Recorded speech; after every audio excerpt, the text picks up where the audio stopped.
Today we've got a momentous story that's flown under the radar.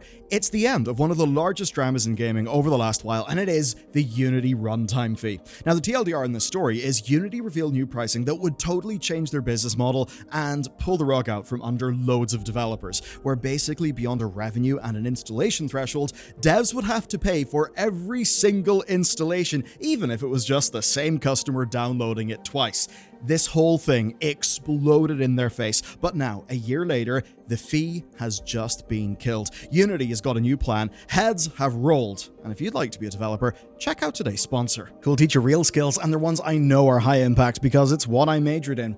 Boot.dev/Bellular News will teach you back-end development using Python and Go, and they will solve the worst pitfall of learning programming, which is bouncing from tutorial to tutorial, each done by different people with different coding styles and not on complete projects. Boot is a complete, extensive learning path made by back-end devs who love video games, and that's why they've got community raid bosses, XP quests, leaderboards, and they've built a killer Discord community. And now is actually a perfect time to get started. That's because they've just posted a 7-hour walkthrough of their Python course. That's the first thing you'll be hitting up, and it's a foundational skill. You see, with programming languages, they're not hard to learn after you've learned your first, because it's all the same concepts and logic. So this is the perfect start, and you can get 25% off your first purchase with code Bellular News. You'll be hopping into fun game concept inspired problems that basically are leveraging what you already understand to help the concept click. Now, Boot run a no questions asked 30-day money back guarantee. They've got free demos for all of their courses, and they are super consumer friendly. And you can hit up boot.dev/Bellular News, where you'll get 25% off your first purchase, and they'll take care of you with the rest. The real story is that Unity was in trouble long before the runtime fee thing even happened. It's a pretty crazy downward spiral, and it all obviously starts with the company itself in 2004, where the thing is, it had actually never been profitable. Now, this is something we see in loads of different companies. The idea is you build technology, you capture the market, and the whole unit economics problem, well, you just sort of solve that a bit later. Now, fast forward to 2020, and they go public. That generates a hell of a lot of cash, and of course, because they're public, that means we get public filings and things like that. Now, in the earlier days of Unity, most of us thought Unity, and what came to mind was basically indie games and asset flips. But for Unity, where the real action was mobile. Because in a way, Unity became an ads platform. That's actually how they earned the majority of their money. And as they grew, they acquired more and more and more. And some of it was great, like acquiring Mechanim and City Machine, which developers loved. Others, though, well, those were just to serve their advertisements business. And that takes us to when they go public. Going public gave them a war chest, and they were hungry. So Unity acquired 10 companies from 2020 to 2023, and they gave us great insight, right? Most were related to their core work. There was others like Parsec, which is a remote desktop service, and Weta Digital. And what we saw is enterprise becoming more of a focus. Part of that's because over in Tim Sweeney's land of the Unreal Engine, well, you were seeing film productions using Unreal and them unlocking this new enterprise market. They obviously wanted some of that, so they tried to go hard towards that market. And for devs, this time kinda sucked, especially if you were, say, a premium indie developer.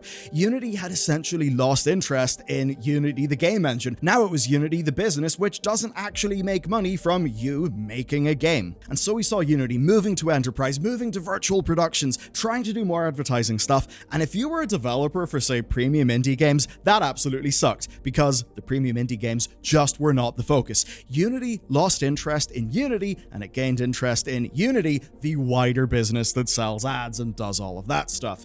And nothing made it more clear than ironSource. And this is what started to change things in a deep way.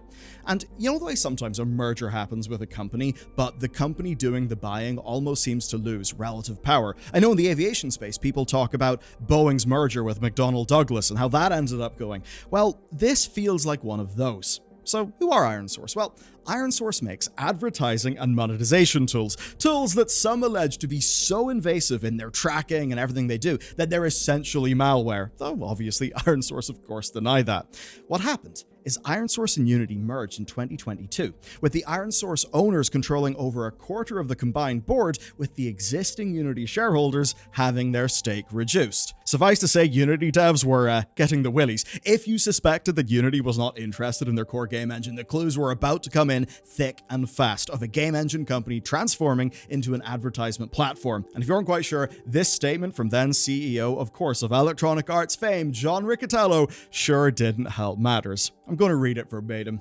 Ferrari and some of the other high-end car manufacturers still use clay and carving knives. It's a very small portion of the gaming industry that works that way, and some of these people are my favorite people in the world to fight with, because they're beautiful and pure, brilliant people.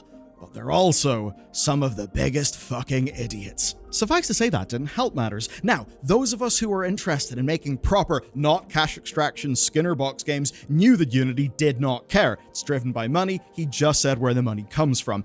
Any shred of trust was gone. But even if his point was, oh, indie devs, you lovable rogues making art instead of money, you're silly, but I respect you. Even if that's his point, the actions of his company were clearly not aligned. We then had further layoff rounds that targeted Unity's own developers. That did not help. And then, amid all of that chaos, the runtime fee. Let me break it down. If Unity were like Adobe, they could just make money by selling subscriptions, and they do sell subscriptions to their game engine. I think the problem is there's so many people you can sell Creative Cloud to, and comparatively less for something like Unity. And that meant that their subscriptions were not making them profitable. That's why they expanded their lines of business via acquisitions, focusing on ads, diversifying with the acquisition of Weta Digital to try and tap into that film market. This was all because their core product was never profitable. Even games to the scale of City Skylines, Pillars of Eternity, or Hearthstone did not generate enough money. What did generate money was mobile game ads. And that could even be a problem because Hearthstone may get many downloads, and yes, it was made in Unity. Pokemon Go, Among Us, they'll get many downloads, but they're not advertised via ads. So what if, instead of just advertisements, they got money every time a Unity game was installed? That's what this fee was all about, an attempt to find profit with their core product, which was large-scale, volume, free-to-play mobile games, not all of which are fully using the Unity ads platform. This would be retroactive, it would be sweeping, and it would definitely work. It would save Unity, jack up the stock price, and make everyone happy. So thought the board. The board were obviously wrong. Everyone revolted. Pent-up anger from traditional devs, who actually would not be impacted that much, finally had an escape because they were already pissed. They already felt betrayed. They felt like Unity did not care about them. And with this, it just proved the sorts of things Unity would do, that they would not be a stable partner. Mobile developers, though, they had their entire business model surprise changed, a total rug pull. Some even disabled their monetization in protest, and Unity, in fact, announced this whole thing so fast that they didn't have a proper FAQ for it. And worse, bits of it made no sense. How would Unity track installs? Does every game phone home to a server? Apparently it wouldn't, but Unity said that they had, techniques. It was very much a trust me bro thing, but when it comes to how much I'm being billed, trust me bro is absolutely not good enough. But then the crazy thing happened, general audience mass outcry, and to so many of us in gaming, that was honestly kind of strange, not exactly expected. It's not a problem that would directly impact consumers, and for real, a lot of the people who would be impacted are playing mobile games. But I think the point was the principle and the big idea that Unity, the thing that powers so many of the indie games that we love, that they were just being bastards. That was enough. Articles, videos, hundreds and hundreds of thousands of views. I think actually some of the largest videos on our channel were about this. It was a true PR disaster, and within 2 weeks, they swapped it back and announced a new system. It basically would roll back the worst, and it gave developers an option. On the one hand, a runtime fee, on the other hand, a flat rate, whichever you preferred. But that's not all that would happen. Then heads would roll. CEO John Riccitiello fell on his sword in October, quickly being replaced by an ex-IBM president and Delta Airways man, Jim Whitehurst. Then November saw another cut. 3.8% of staff, 14 offices closed, and Weta being axed.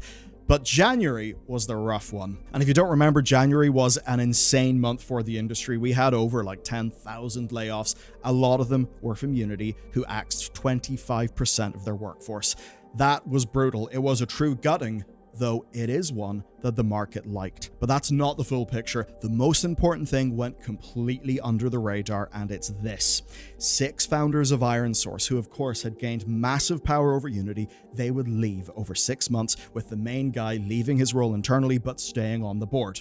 From the outside, it looked like the reign of an ironSource stacked board that almost killed Unity in their pursuit to basically expand beyond game development. Well, that essentially failed. What we would get instead is a new Unity that is more centralized, that does less, and that sticks to its strengths, taking less risk, and that's what brings us to the present and the complete death of the runtime fee, even as an option. If you go to the Unity website right now, you get a banner at the very top, and that banner reads, "The runtime fee is cancelled, we're updating Unity plans." Yeah, it's gone.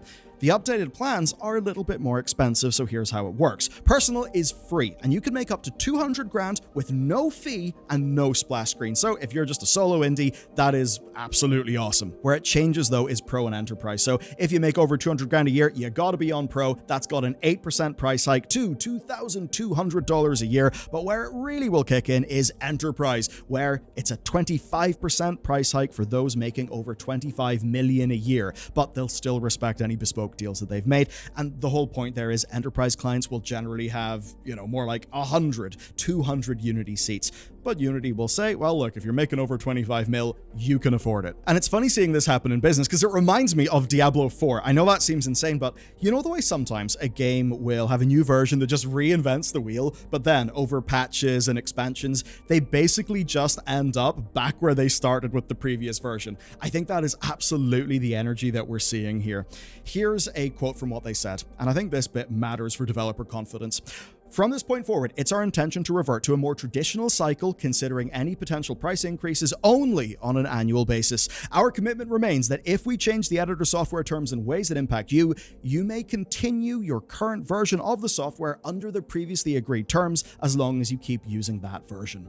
That is good. I mean, in a way, it's a commitment to not being money-grubbing crackheads, but it's definitely what we want to see.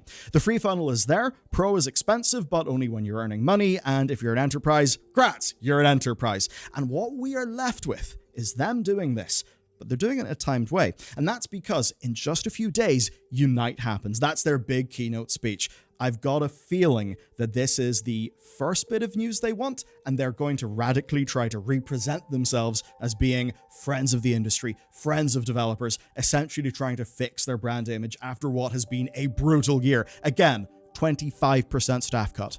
And where we as customers are left is basically a Unity that hopefully will be more focused. But we've also seen massive growth in the Godot engine. That's fairly interesting. I mean, hell, Brackeys, a legend of game development tutorials, he's come back to YouTube after basically quitting, and he's came back to do Godot tutorials. And of course, over in the realm of the invincible Tim Sweeney, Unreal is continuing to be a powerhouse.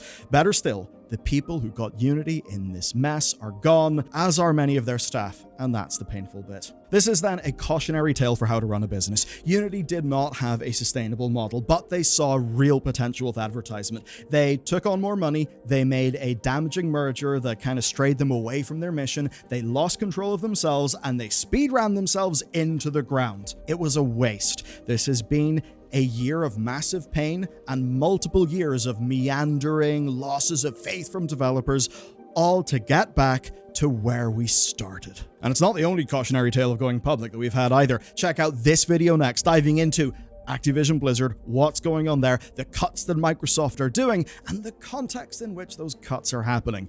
I think you'll enjoy it.